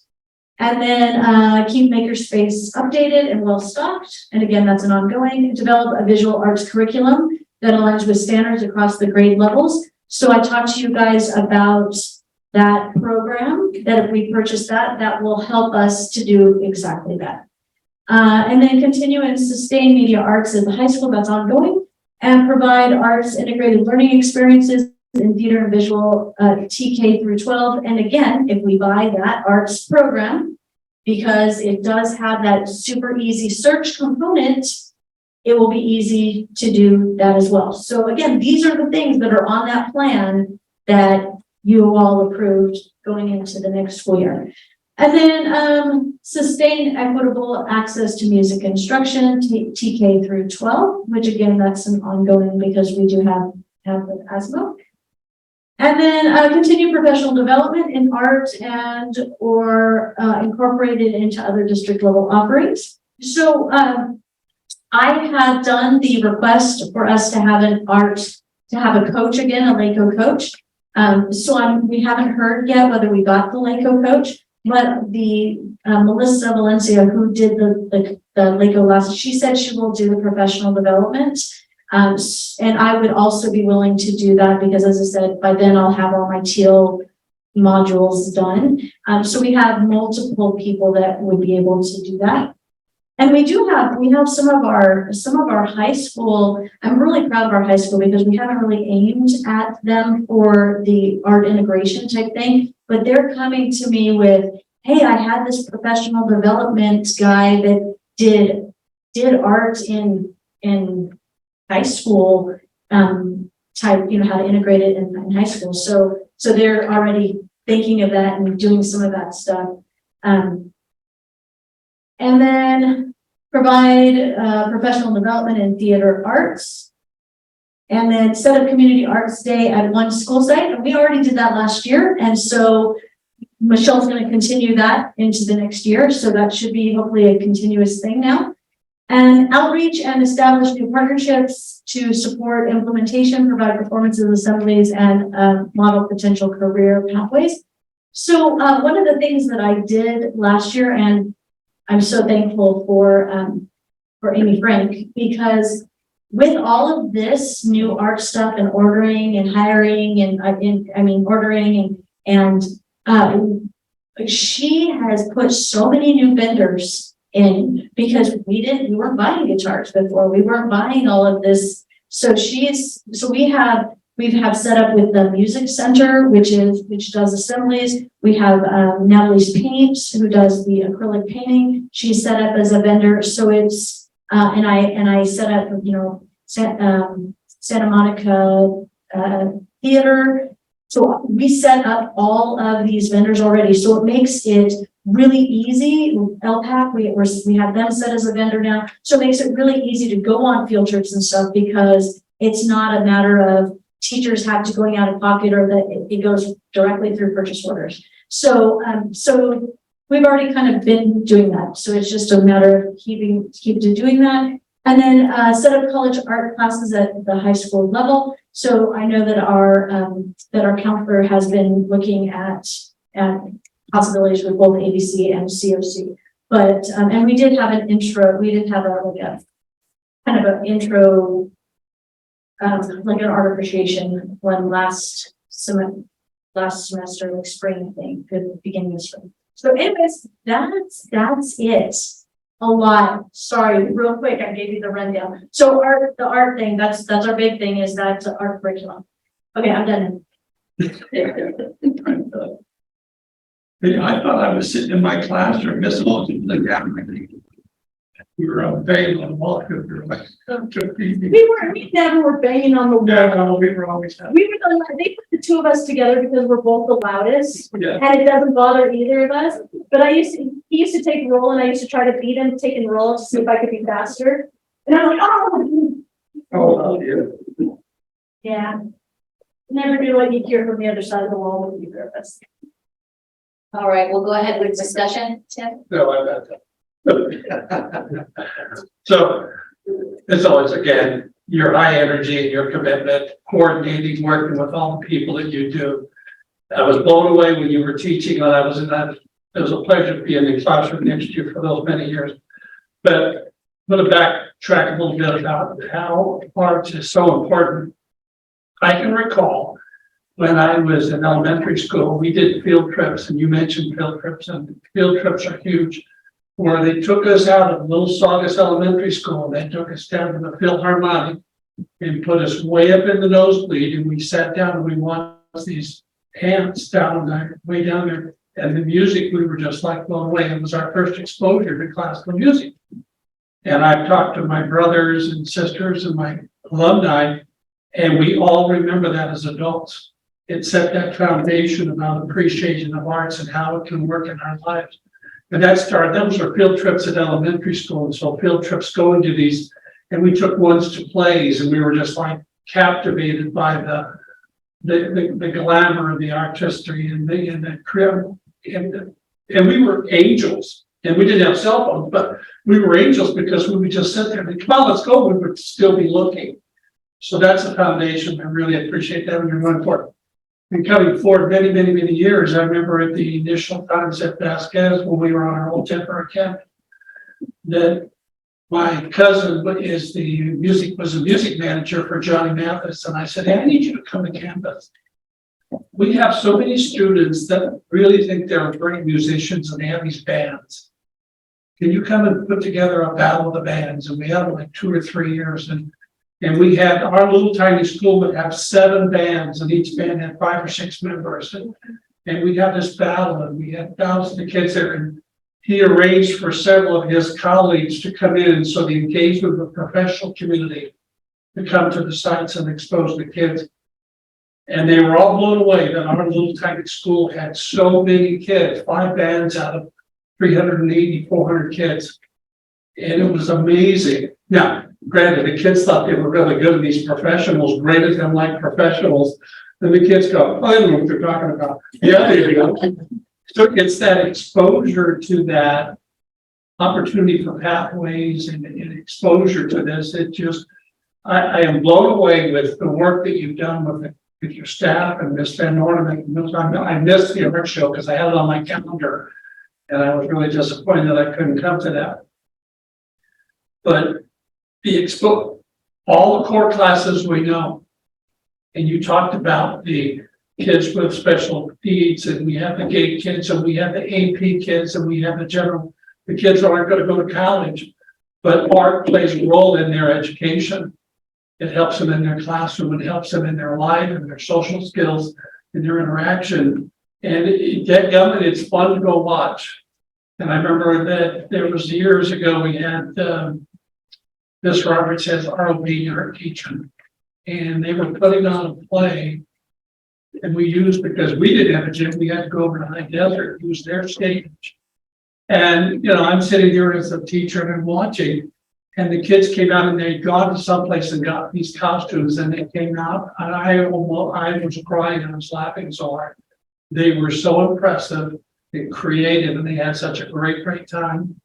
And we had Miss Carnival for a few years that was helping develop art. And I mentioned in our comments before is that we've kind of designed, and the economics has pushed us away from these opportunities at arts and the theater and the production. We've stuck with core classes.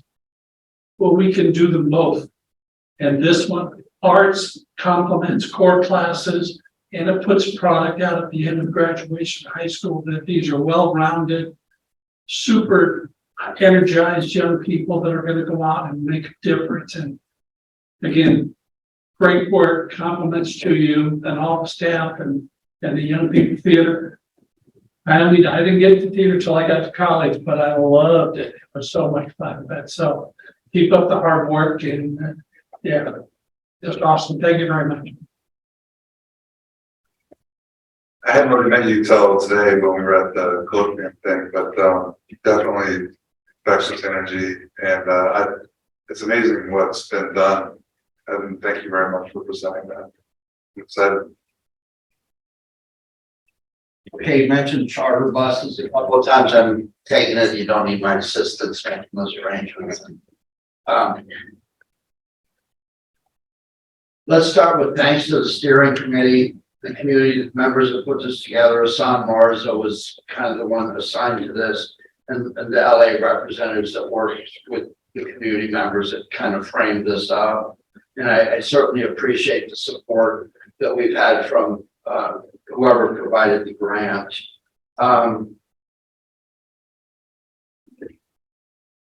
This is rough, and you don't take this the wrong way. I'm going down a different path than everybody else is. The art stuff, it's all great. It was part of school when I went there, but I went to some school related thing the other day, and there was a piece of paper on everybody's windshield. And I thought, what is this? And it was a formal call for parent action about some specific subgroups being excluded from proper learning environments, being whisked off to under pretenses of informal discipline and behavioral issues, being run off to segregated areas. On certain parts of the campus, the old 1960s, we'll put them people back there, that type of stuff. So I come out and find this kind of stuff on my windshield, and I'm looking at this, and now I'm hearing this, and you know, I spent a bunch of time talking about what I saw in your room the other day. I certainly didn't see that. So when you think about the cost of that, the legal cost, I mean, think about this appearance. I mean, if you're going to put recall polygraph on every windshield, that's one thing. But if you're going to say that your photograph, that your school is not inclusive, that certain subgroups are being targeted and they're being excluded, and I walk into my own school and see everybody included, and it wasn't just inclusion because the teacher wanted there to be inclusion. You all like take care of her, and that's what the arts means to me. I'm not an artist, but this is an indicator of a really, really important part. This is where a community is, and the kids are building it. So I'm looking at this and going, what is this? When I got this, I'm really proud of this program. I'm proud of the people that built it out of the community, the artists. I'm proud of the team that put it together. I'm really proud about it. I'm about measurables. I'm glad that you can tie what the goals were, and then you can put this in your report back, and then they have to give us the money again. And thanks for everybody that makes this happen. Thank you. Definitely big thank you to everybody making this happen. For you to have your full-time teaching job, teaching your core classes, and then also learn new arts, and then also go so far above and beyond to make sure that this is going to continue and going to build. What you're doing is absolutely incredible. Before I was on the board, when I was a parent, my kids were at High Desert, Meadowlark, and Vasquez. One thing that was a trend that I noticed is when we have one teacher doing a certain art or a certain elective and focused on that, when they move on, that art moves on with them, or that certain elective moves on with them, and then we weren't replacing that. And it was heartbreaking when we don't replace the choir teacher and we don't replace the art teacher. And I can speak from personal experience, when we don't have art and we don't have performing arts, visual arts, students leave. My kids left because it was best for my family, but my child found a love of choir with Mrs. Siri at High Desert when we were doing the dual where she would teach 2 periods or a period at High Desert. She fell in love with it. And then when choir went away in our district, that was like the final push for her. She knew she needed to go to Fort Sill right next to where I work. So it's a whole mess of things, but that was the final straw why she chose to attend Fort Sill, because of choir, and we didn't have that here. And then when Sienna was looking at our course requests and there was ceramics at Fort Sill and we didn't have the arts at High Desert or at Vasquez, that's when she decided my kids were gonna go to 2 separate schools. My little best friend daughters were gonna go to 2 separate schools because of their love of one thing or another. And she saw what she loved, and that made her say, okay, I wanna switch schools. So that's just 2 children in my family. So I know that's happening in other families as well. Kids are gonna go where they have a love for what they do, where their passion is.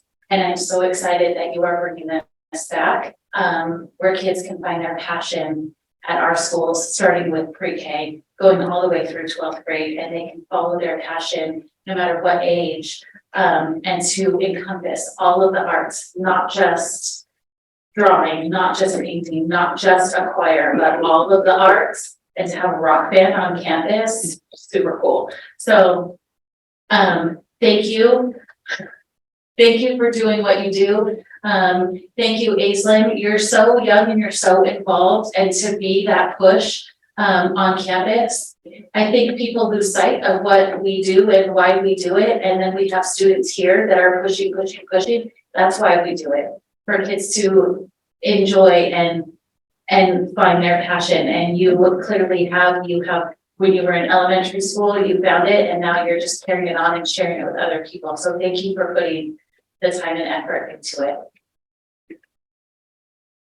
Okay, moving on.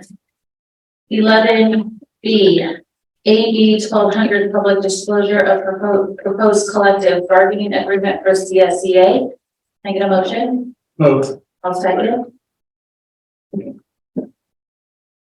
Dr. Sabian? Thank you. Today, our district received the AB 1200 letter from NACO, LA County Office of Education, supporting our projection that we will meet the required reserve during the term of this agreement, which is the settlement with CSEA, basically a Me Too clause for the 22-23 fiscal year of a 1.5% on schedule salary increase, as well as a one-time 2% off schedule payment. Michelle, anything to add? No, it's just the difference from what the teachers got, what the classified didn't get in their original bargain. Discussion? So that's what you're referring to is this is the Me Too part that brings them up to what we gave to our certificate. That's correct. Okay. No, I know this was a lot of work, and this is kind of starting to get towards the end of it with all this, so well done. As I said in my public comments, this is where LACO said, you guys aren't giving away the farm. This is where the association look at what our budget is, what everything is, and say, let's get something together that makes sense for the district's budget. This is, sometimes people ask for something that would collapse the budget, have a negative impact. LACO comes back, things go to impasse. This is what I was talking about, my public comment. This is the measure. It's literally been approved by the oversight agency that looks down upon us. So thank you, negotiation teams. Okay, call for question. All those in favor? Tim Jordan's not. Mask on. Paul Scrapp, aye. Brianna Texoni, aye. 11C, salary schedules for classified, confidential, confidential, and classified management. Can I get a motion? Move. Second. Dr. Sabi? Thank you. So, item 11C ties in with 11B. It is a classified position listed on salary schedules F, H, Q, and X to reflect the Me Too settlement with CSEA. Thank you. Discussion? Hearing none, call for question. All those in favor? Tim Jorgensen, aye. That's gonna, Paul Jeff, I. Brianna Texani, aye. 11Z, CASBO membership 3-year agreement. Can I get a motion? Move. second, The CASBO membership is a renewal for the district. It provides the district discounts such as CASBO annual conference registration, discount for webinars, access to free webinars, as well as CASBO workshops for the district. Thank you. Discussion? The casual, this is also a positive networking that you and your leadership team, when they go to these, attend some of these meetings, gets a chance to find out what's going on in the arena of education and share and stuff. So it's a networking opportunity as well, correct? Correct, as well as legislative updates and so forth. So thank you, Mr. Jorgensen, for that. Thank you. Hearing no more discussion, call for question. All those in favor? Tim Jorgensen. Paul Jeff, I. Brianna Texani, aye.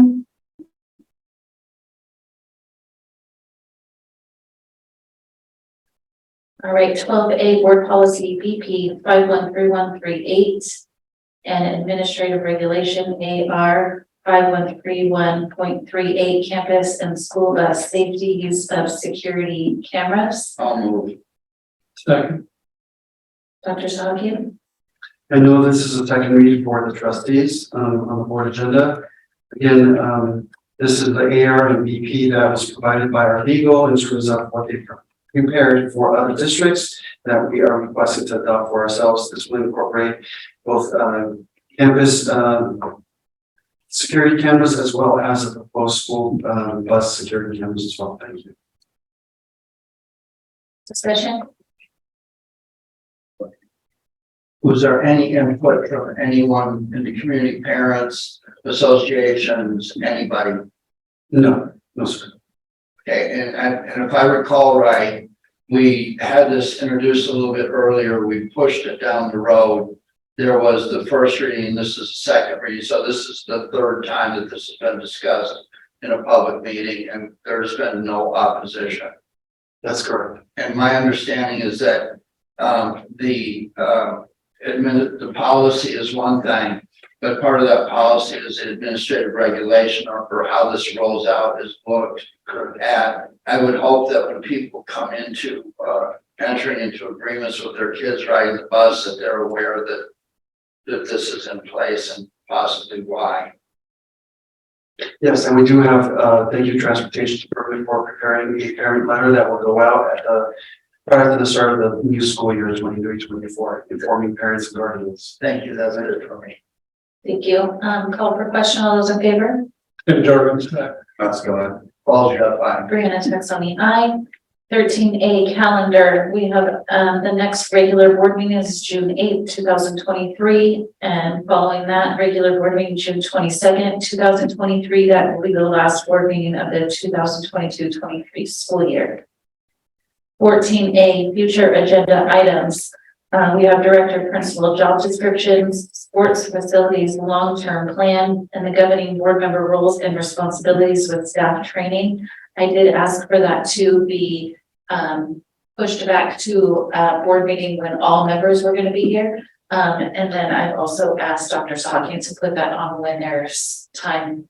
So that should be at an upcoming board meeting soon, where it's not going to make us, go till midnight. Do I have any other future agenda items? Hearing none, we'll go ahead and go to 15A, adjournment. Recommended the board adjourn the meeting at 9:18 p.m. Can I get a motion? Second. Any discussion? Call for question. All those in favor? Tim Jorgensen. that's gonna. Paul Jeff, I. Brianna Texani, aye. We are adjourned at 9:18.